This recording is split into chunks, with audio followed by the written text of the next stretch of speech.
Силердин бүткүл жаштар саясий партиясы кантип түзүлдү эле? Өзүңдүн кесибиң, аты жөнүң жөнүндө толугураак маалымат берип койсоң. Мен Чыңгыз Капаров, Бүткүл жаштар саясий партиясынын төрагасы. Жашым 36-да, Кыргызстан жараны ат улуумун. Нарын жергесинде төрөлгөм, 84-жылы, 1984-жылы. Өзүм кесибим юрист, экономист, 3 окуу жайды аяктагам. Партия 2010 24-июнда түзүлгөн. Кудай буйрса, мына ушул 24-июнда 10 жыл болот түзүлгөндө. Мен мурун жогорку кеңеште 5-чакырылышта бир депутаттын жардамчысы, советник болуп иштегем. Андан кийин президенттин иш башкармасында экономист болуп, управдаланда иштегем. Азыркы Сөзүңүзгө аралжы, мен сизди анда куттуктап коеюн. Бүгүн сиздердин юбилейиңиздер экен да. Рахмат. Силердин шайлоого бараткан максатыңар эмнеде? Депутаттык эле максатпы же эл үчүн иштөө максатыбы? Башка партиялар менен сүйлөшүүлөр, сунуштар болуп атабы? Абдан жакшы суроо бердиңиз. Биздин максатыбыз эптеп эле депутат болуш эмес. Себеби, мына 30 жыл болду эгемендүү мамлекет болгонубузга. 91-жылы 31 августта мен 1-класска жаңы киргем. Мына азыр 36-га чыктым. Ошондон бери биздин ортомун, улуумун мамлекетти талкалап тоноду. Маселен, ондогон завод, фабрикалардын баарын жок кылды. Жумушсуздук күч алды 30 жылдан бери. Баягы жип жегендер, үзөн куушту, каркыран саткандар, кумтөрдү талкалагандар, жана башка кем байлыктарды, маселен Давыдов мөңгүсүн, ошол сыяктуу адамдардан биз чарчадык, тажадык.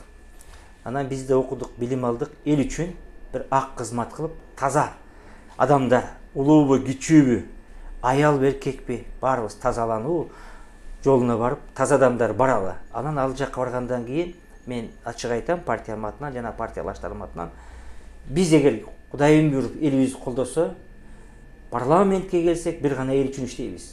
Бир мандаттуу кайра ошол жолго түшөбүз буйрса.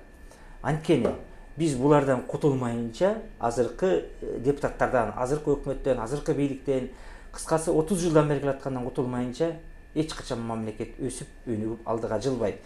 Партиялар менен сүйлөшүү болуп жатат. Маселен, азыр чекесин гана айтып кетейин. Мекенчил партиясы менен, бул Садыр Жапаров жетектеген партия, анын адамдары менен сүйлөшүп атабыз.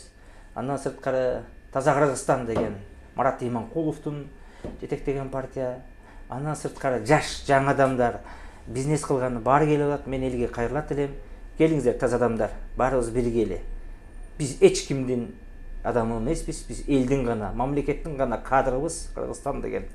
Мурунку бийликтегилерди колдобойбуз, алардан да сунуш түштү, келгиле. Бирок биз ага барбайбыз. Азыркы бийликтегилерден дагы билимдик мекеним Кыргызстан, Кыргызстан деген партияларга барбайбыз. Себеп биз эл жерди саткан, элибизди тентиткен адамдар менен эч кандай биригүү болбойт. Кыскачасы ушундай, урматтуу мекендештер. Азыркы Кубатбек Боронов башында турган жаңы келген өкмөт 2020-жылы күзүндө боло турган жогорку кеңештин шайлоосуна калыстык кылып, таза шайлоонун өтүшүнө таасир бере алышабы? Административдик ресурсту колдонбойт деп бийлик өкүлдөрүнө ишенүүгө болобу? Азыркы өкмөт жөнүндө абдан жакшы суроо бердиңиз. Азыркы өкмөт, Кубатбек Боронов башында турган өкмөт эч кандай экономикалык, мамлекетти өндүрүш жөнүндө жана башка жагын карабайт. Бул шайлоого чоң таасирин берет. Бирок кандай таасир берет? Маселе ушунда. Таасирин бергенде бул адамдар азыр бийликтин жаңы келген өкмөт курамына. Мурункулар эле көбү, бирок бир-эки адам алмашты. Ал Алмаз Батырбеков, Кубатбек Боронов, ал вице болчу, анын ордуна Алмаз Батырбеков отурду Кыргызстан партиясынан. Маселен, булар азыркы болуп жаткан биздин көйгөйдү эмес, мамлекеттин эмес, кантип шайлоо өткөрөбүз деп мен Кубатбек Бороновду айтат элем. Ал биримдик партиясы менен мекеним Кыргызстан партиясынын штаб начальниги гана болуп келди. Маселен, областтын губернаторлору, райондун акимдери, алардын координатор, агитаторлору эч кандай таза шайлоо өткөрбөйт булар. Биринчиден, Алмазбек Батырбеков Кыргызстан деген партиянын фракциянын лидери болчу, ошонун мүчөсү болчу партиянын. Ал Кыргызстан деген партияны өткөргөн атат. Азыр Биримдик партиясынан мына бизде угуп жатабыз, көрүп жатабыз. 35 адамды алып келебиз жогорку кеңешке деп. Парламент Биримдиктен 30, Кыргызстандан 30 жана эки партияны айтып жатат. Убакыт көрсөтөт. Бул бийлик, бул өкмөт эч нерсени чечпейт, жыргатпайт болгону. Кантип шайлоону биз өзүбүз келип алсак деген өкмөт келди. Мына ушундай менин жообум. Эч нерсе чечпейт, жыргатпайт булар.